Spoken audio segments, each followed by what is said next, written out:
어제 이제 우리 여호수아가 주축이 돼서 이제 마리아 여성교회하고 또 청년들 같이 교회를 좀 이렇게 돌보고 비가 부슬부슬 내리는 가운데 여기 정자에서 이제 먹자 파티를 했습니다. 고기도 굽고 맛있게 이렇게 이제 먹었습니다. 어제 맛있는 게 많았죠?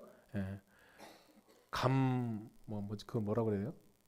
장아찌도 있는데 그것도 맛있었고 또 야채도 아주 우리 황영희 권사님이 야채를 아니에요? 유정미 집사님이 야채를 공급해 주셨고 오이는 박생금 집사님이 주셨고 또 예?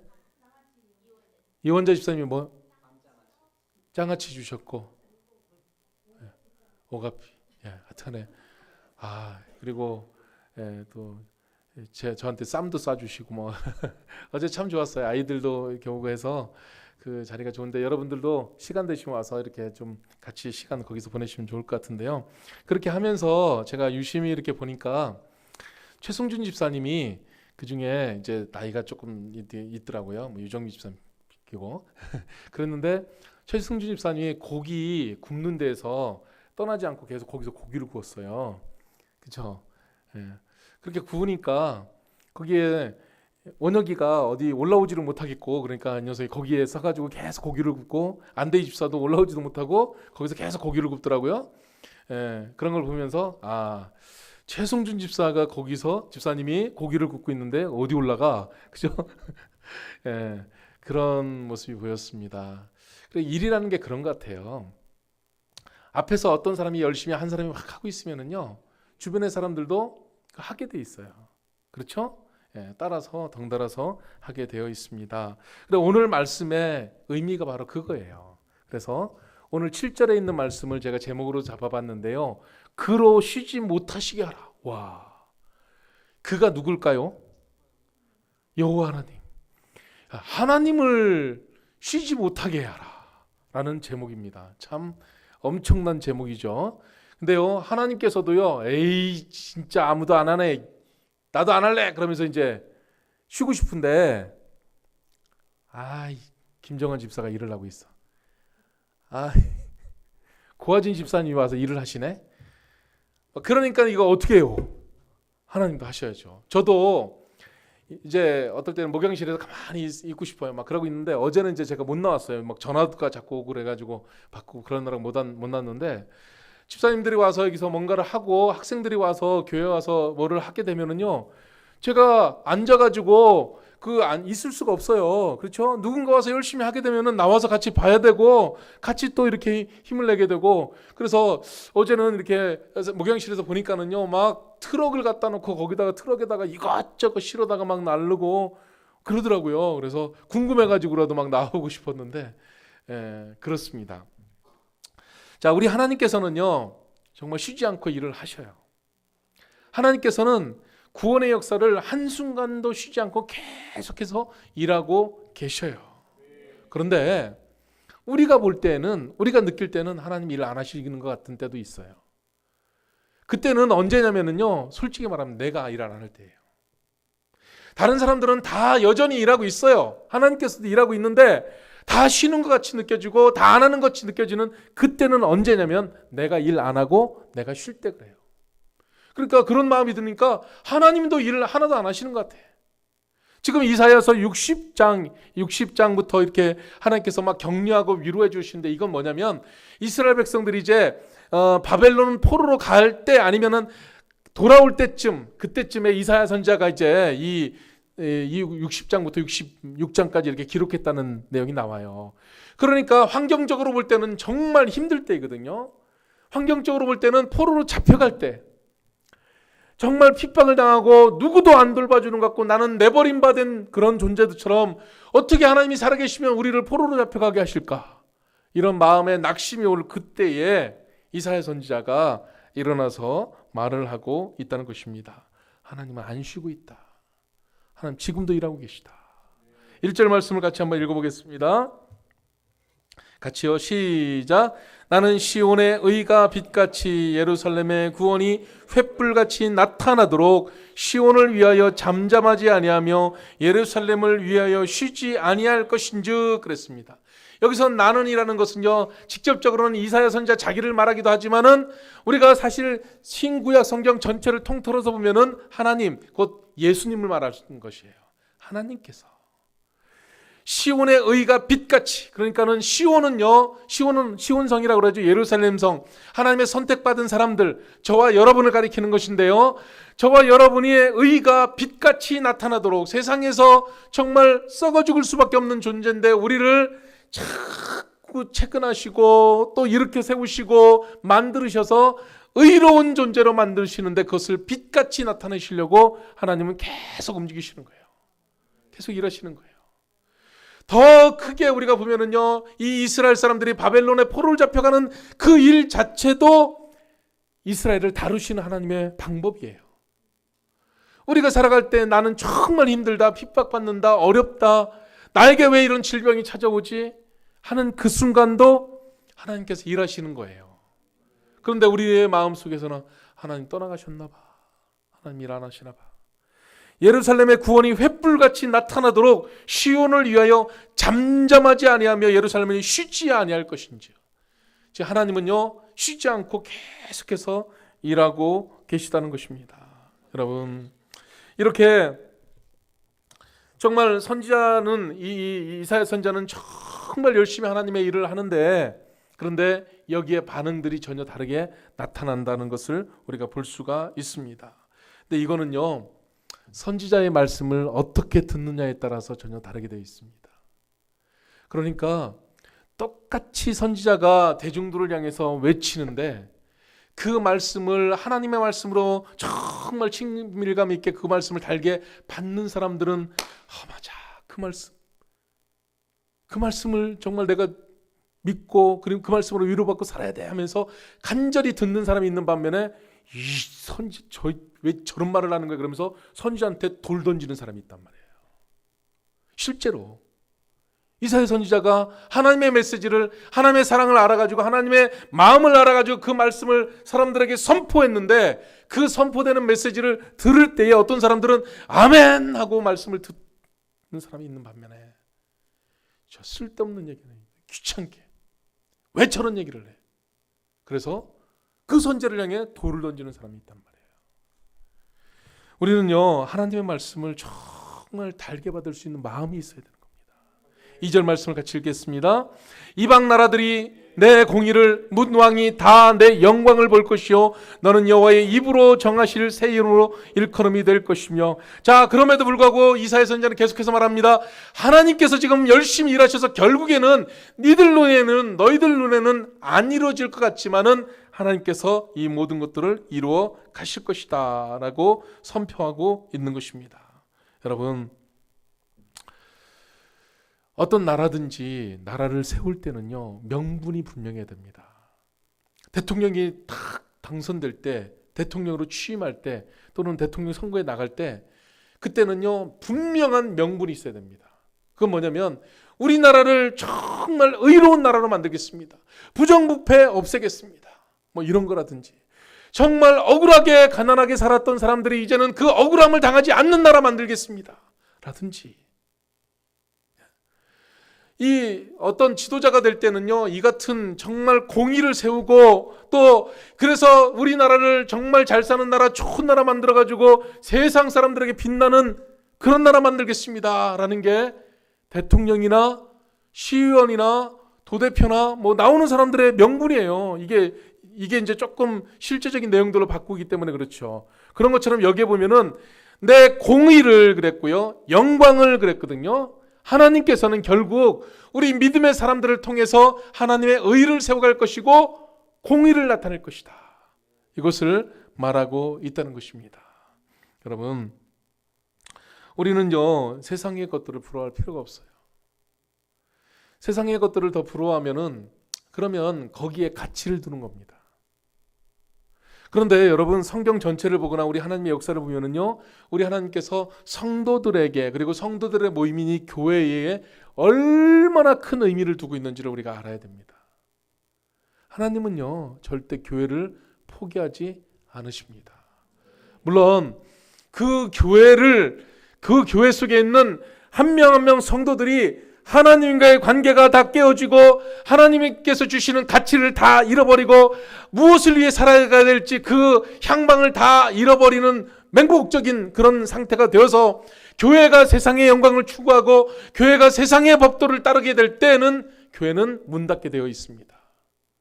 유럽이나 성지순례를 가보면 수많은 교회들이 한때는 영어로워가지고 엄청난 건물을 다 지어서 거기에 하나님 말씀이 귀하게 선포되었었지만은 점점 교회가 경직되고 하나님의 말씀보다는 세상의 영광을 거기서 추구하려고 하고 또 거기에서 사람의 것들을 자꾸 찾으려고 하다 보면은 결국에는 그 교회가 문 닫게 되고 이제 건물만 남는 역사들이 있게 되었습니다.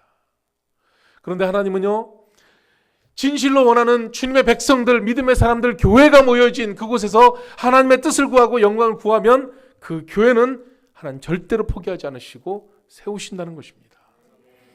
우리는 이 말씀을 우리가 붙들어야 되는데요. 3절 말씀에 같이 읽겠습니다. 너는 또 여호와의 손에 아름다운 관, 내 하나님의 손에 왕관이 될 것이라. 아멘. 우리 하나님께서 교회를 정말 사랑하십니다. 교회가 가장 작아도 세상에서는 업신여김을 당해도 교회는 주님의 영광입니다. 아멘. 그래서 우리는 교회를 정말 소중하게 생각을 해야 돼요. 이 건물이 교회가 아니죠? 우리 교회입니다. 근데 여기에 모이신 여러분들이 주님의 마음을 가져야 우리가 진정한 교회가 되는 거예요. 4절 말씀 읽어보겠습니다. 다시는 너를 버림받은 자라 부르지 아니하며 다시는 내 땅을 황무지라 부르지 아니하고 오직 너를 헵시바라 하며 내 땅을 빌라라 하리니 이는 여호와께서 너를 기뻐하실 것이며 내 땅이 결혼한 것처럼 될 것임이라. 아멘. 여기는요 강조되는 단어가 두 번이죠. 다시는 이라는 것입니다. 자, 여러분 여기서 우리가 좀 느낄 수 있는 게 뭐냐면 유기불안이라는 거예요.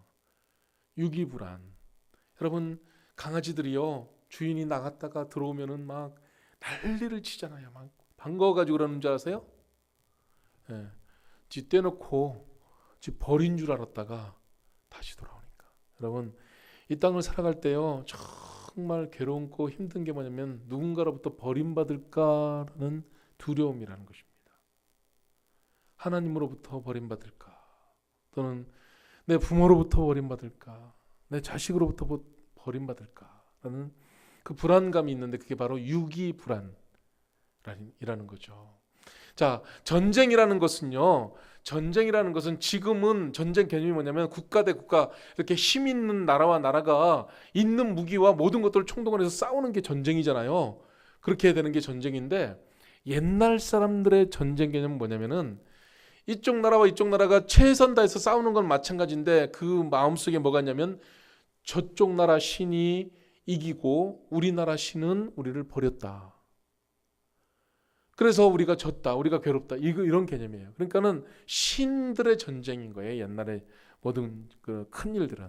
그러니까 전쟁에서 졌다는 것은 우리가 무기를 잘못 만들어서 우리가 전쟁에 열심히 하지 않았어, 이런 개념이 아니라 하나님께서 아니면 신이 우리를 버렸기 때문에 우리가 괴로움을 당하고 진 것이다, 이런 개념이 옛날 있었다는 거예요.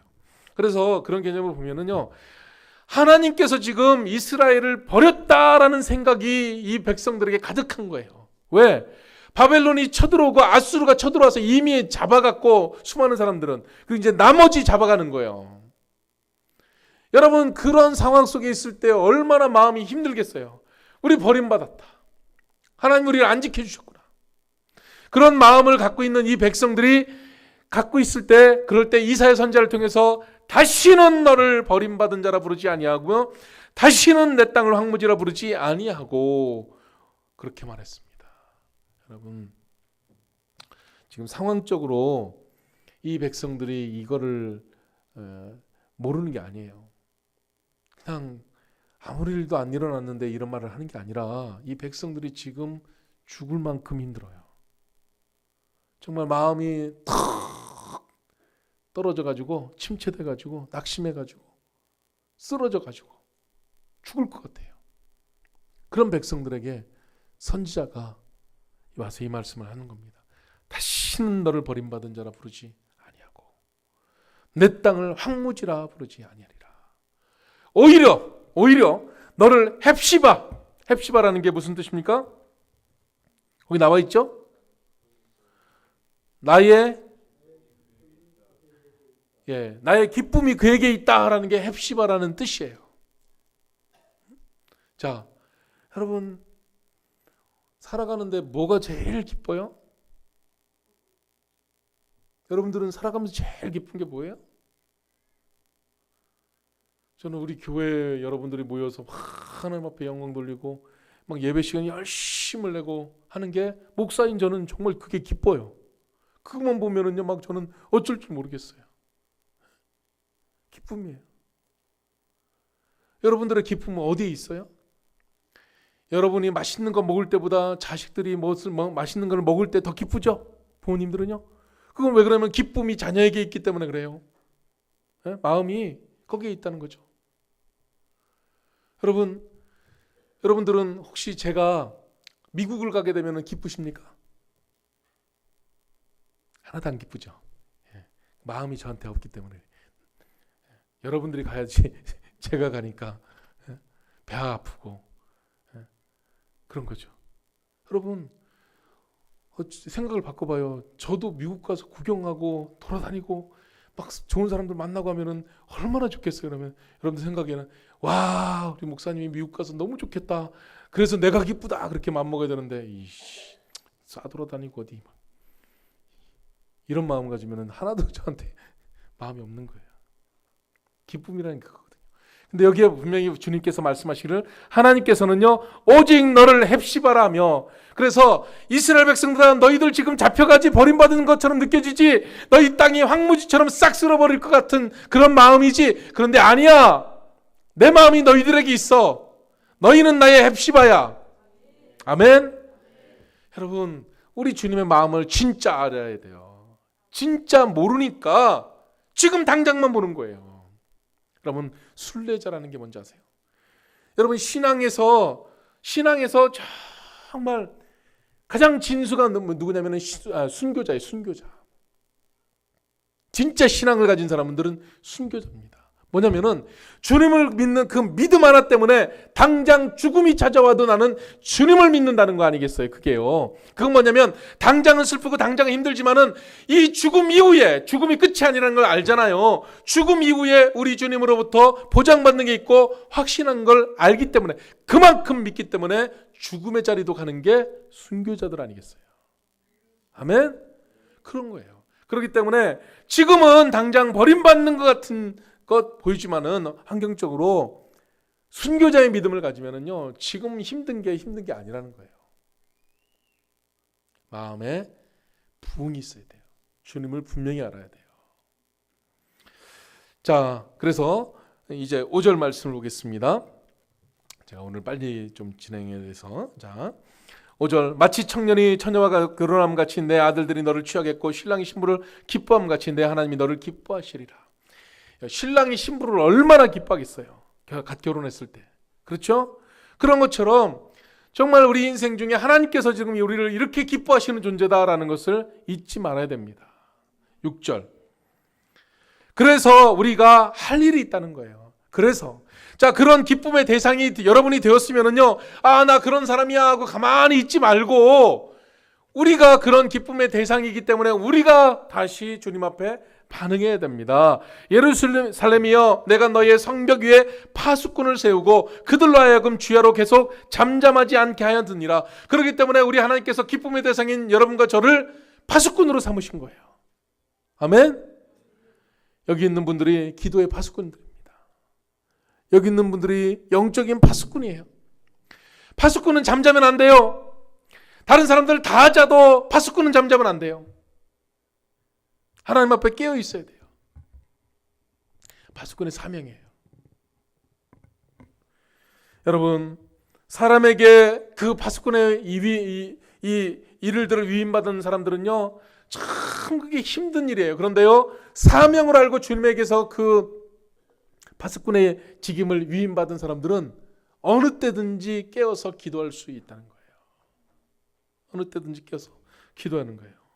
여러분, 주님 앞에 정말 파수꾼으로 여러분들이 깨어서 사명 감당하는 여러분 되시길 바랍니다. 우리 교회는요, 교회 속에 여러 사람들의 파수꾼이 있어야 돼요. 어린아이를 향해서 정말 깨어있는 파수꾼이 있어야 됩니다. 그 자리를 파수꾼은 끝까지 지켜야 됩니다. 다른 사람들 다 나태해가지고 피곤해, 힘들어, 지금은 좀 쉬어야 돼 하고 다 나가 떨어져도 파수꾼만큼은 아니야, 지금 내가 일어나야 돼, 지금 내가 있어야 돼, 지켜야 돼. 학생들을 위한 파수꾼이 우리 교회 속에 있어야 됩니다. 여러분, 여러분들은 주님에게서 어떤 일들을 향해서 파수꾼으로 세워짐을 입으셨습니까? 여러분, 이 파수꾼은 백성들을 일깨우는 사람들이 되어야 되는 것입니다. 파수꾼은요, 그 파수꾼 스스로가 혼자서 열심히 그 자리를 감당하고 있는 그 모습 하나만으로도 사람들의 이 마음속에 자각을 주는 것입니다. 저 사람도 깨어있는데, 저 사람도 힘들 텐데, 그래도 깨어있네, 그래도 열심히 하네, 그러면서 나태했던 사람들이 다시 일어서고 힘을 내는 그런 동력의 원인이 되는 것입니다. 여러분, 내가 너의 성벽에 파수꾼을 세우고 그들로 하여금 주야로 계속 잠잠하지 않게 하였느니라. 아멘. 그래서 우리는요, 잠잠한 파수꾼이 되어서는 안 되는 것입니다. 하나님 앞에 사명을 감당하는, 그래서 너희 여호와를 기억하시게 하는 자들아 너희는 쉬지 말며, 7절 또 여호와께서 예루살렘을 세워 세상에서 찬송을 받게 하시기까지 그로 쉬지 못하시게 하라. 파수꾼이 열심히 일하기 때문에 하나님께서도 쉬지 않으신다는 것입니다. 하나님이 세워주신 그 파수꾼이 열심히 그 사명을 감당하고 있어서, 그러기 때문에 그 파수꾼의 간과함 때문에, 파수꾼의 일함 때문에 하나님도 쉬지 않으시고 계속해서 일하고 계시다는 것입니다. 여러분, 우리 모두가 다 파수꾼이 됩시다. 다시 한번 일어섭시다. 예? 다시 한번 일어서서, 여러분, 무엇 때문에 마음이 낙심이어 찾아왔고 무엇 때문에 그렇게 힘이 드십니까? 여러분의 신앙은 사람 바라보는 것이었습니까? 아니지 않습니까?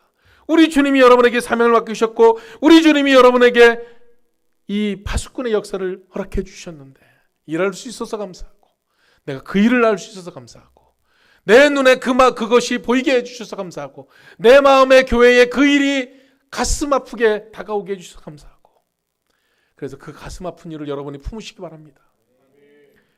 정말 무너져가는 그 자리가 있으면 그 자리에 가서 여러분들이 버티시기 바랍니다. 버팀목이 되세요. 그럼 하나님께서 일하십니다. 하나님께서 놀라운 역사를 일으켜 주실 것입니다. 그래서 오늘 정말 주님이 우리를 기도의 파수꾼으로 세우셨다는 것을 우리는 알아야 되는데요. 8절 말씀, 여호와께서 그 오른손 그 능력의 팔로 맹세하시되 내가 다시는 내 곡식을 내 원수들에게 양식으로 주지 아니하겠고 내가 수고하여 얻은 포도주를 이방인이 마시지 못하게 할 것인지요. 하나님께서 이스라엘 백성들을 징계해서 지금 바벨론과 아수르의 포로로 잡혀가게 하셨지만은 이제 하나님께서 그걸 보면서 너무 가슴이 아픈 거예요. 왜 가슴이 아프냐? 아니, 하나님 앞에서 잘못해가지고 그 벌 받아야 될 인간들이 벌 받으면은 주님이 이 마음은 없을 거예요. 그죠? 그런데 가만히 보니까 하나님 앞에 벌 받지 않아야 되는데 정말 사명을 가지고 파수꾼으로 여전히 그 일을 감당하며 포로로 잡혀가면서도 그 자리를 지키고 있는 사람들이 있는 거예요. 주님이 그것 보니까 그 사람 때문에 이제는 그렇게 하면 안 되겠구나. 다른 사람, 우리 찬양 있잖아. 다른 사람 다 떠나도 나는 주의 길을 걸어가는 거예요.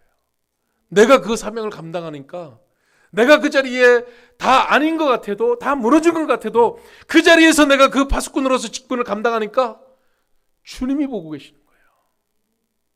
하나님 보고 계시는 거예요. 하나님께서 뜻을 돌이키시고, 야, 이제 안 되겠구나. 다시는 내가 이 오른손으로 내 능력의 팔로 내가 맹세하는데 다시는 네 곡식을 네가 열심히 수고한 것을 뺏기지 않겠다. 의미 없이 사라져버리게 하지 않겠다. 열매를 주겠다는 것입니다. 유효적이 되게 하겠다. 9절에 오직 추수한 자가 그것을 먹고 나 여호와를 찬송할 것이요 거둔 자가 그것을 나의 성소뜰에서 마시리라 하셨느니라. 아멘. 여러분, 이 말씀 여러분에게 위로가 되시길 바랍니다. 여러분에게 정말 힘이 되게 되시길 바랍니다. 10절, 성문으로 나아가라. 나아가라. 백성이 올 길을 닦으라. 큰 길을 수축하고 수축하라. 돌을 제하라. 만민을 위해 기치를 들라. 여러분, 저는 이 말씀을요 정말 여기다 프랭카드를 가지고 만들어 놓고 싶어요. 이제 만들지도 몰라요. 여러분, 여기에 계신 여러분 한 명 한 명이요 주님 앞에 이 사명을 받으시기 바랍니다. 여러분이 좀 길 좀 닦으세요. 우리 교회가 지금 왜 우리는 교회는 이렇게 안 될까, 저게 안 될까? 그럼 여러분들이 그걸 하시기 바랍니다. 돈 벌어서 뭐예요? 예? 돈 벌어서 주님 앞에 좀 이런 일에 쓰임 받으시면 참 좋겠어요. 백성이 올 길을 찾으라. 우리 교회에 많은 사람들이 말합니다. 많은 사람들이 우리 교회 오기가 힘들대요. 왜? 뭐 마을에서 어떤 일이 있고 뭐 어떤 이유들이 많아요. 그럼 그 길들을 여러분들이 좀 열어놓으세요. 여러분들이 좀 열어놓으시기 바랍니다. 큰 길을 수축하고 수축하라. 여기 계신 여러분들이 길을 좀 내시기 바랍니다. 그 길은 기도로부터 시작해서 주님 앞에 헌신하는 것으로. 샘박교회 보면은 그 교회 가니까는 아기를 너무너무 잘 본데, 거기 교회만 어린아이를 보내면은 집에서 막 장난치고 너무 말도 안 듣는 우리 애가 거기만 가면은 애가 착한 애가 되고 똑바른 애가 되어서 돌아온대. 아니, 그 교회 가는 학생들은 철이든데, 그 교회 가는 학생들은 올바른 것을 위해서 바르게 나아가는 그것을 뭔가를 안돼. 그런 소문이 나는 거예요. 왜? 그런 교사가 있고 거기에 헌신한 사람들이 있기 때문에, 그런 사람이 길을 내는 사람이고 그런 사람이 수축하는 사람이 된다는 것을 여러분 아시기 바랍니다. 그래서 돌을 제하라. 만민을 위해서 깃발을 탁 들고 있는 거예요. 여기가 그 자리다 이거예요. 11절, 여호와께서 땅끝까지 선포하시되 너희는 딸 시온에게 이르라. 보라, 내 구원이 이르렀느니라. 보라, 상급이 그에게 있고 보응이 그 앞에 있느니라. 자, 여러분, 상 주신다는 말씀이고 12절 말씀 이제 마지막 절입니다. 12절, 사람들이 너를 일컬어 거룩한 백성이라 여호와께서 구속하신 자라 하겠고, 또 너를 일컬어 찾은 바 된 자여 버림받지 아니한 성읍이라 하리라. 아멘. 여기 엄청난 축복인 거예요. 우리가 사실은 성경에서 첫 번째 창세기부터 마지막까지 쭉 보면은요, 여호와 하나님을 만나야 되는데 하나님은요 거룩입니다. 그러니까 우리가 사실은 우리 믿음 구원의 모든 것들은 거룩을 회복하는 거예요. 이 거룩이라는 것으로 모든 것을 해결할 수 있어요. 설명할 수 있어요. 그런 존재로 만들어 주시겠다는 것이고요. 여호와께서 구속하신 자 또는 일컬어 찾은 바 된 자고 버림받지 아니한 성읍이라 하겠다 그러는 거예요. 지금 여러분, 아까 말했지만 유기된 자라고, 자기들은 버림받은 자라는 의식이 가득한 사람들에게 이제는 절대로 그게 아니었구나, 이것을 깨닫게 해주시겠다는 것입니다. 지금 마음에 낙심이 오신 분들이 있을 겁니다. 지금 정말 시험의 깊은 터널을 지나는 분들이 있을 겁니다. 제가 저기 인천의 공항으로 가다 보면은요, 그 인천에서 요즘에는 해저로 터널을 만들었습니다. 아세요? 길을 요즘은 우리나라가 대단해요. 요즘 뭐 막 저 미국에도 뉴욕에서부터 워싱턴까지 터널을 만들어 가지고 뭐 3분 만에 15분 만에 확 교통 체증 없이 가게 되는 것을 만든다고 하는데, 우리나라도 지금 해저 터널이 있어요. 근데 한참 가더라고요. 길인데 가면서 거기 전광판에 이렇게 써 있습니다. 지금 여기는 해저 54m 밑입니다. 그걸 안 하는 게 낫지. 멀쩡하게 달리다가 그걸 보니까 이거 막히면은 이거 참 공포감이 확 밀려오더라고요. 네? 근데 그것처럼 여러분, 우리가 정말 힘들 수 있어요. 터널을 지나고 있어요. 답답해요. 그런데요, 우리 주님께서 반드시 그 터널을 지나게 해주시고, 그래서 일으켜 세우실 것입니다. 여러분들이 하나님과 친밀해 주셔서 하나님으로부터 이런 것들을 찾으시기 바랍니다. 기도하겠습니다.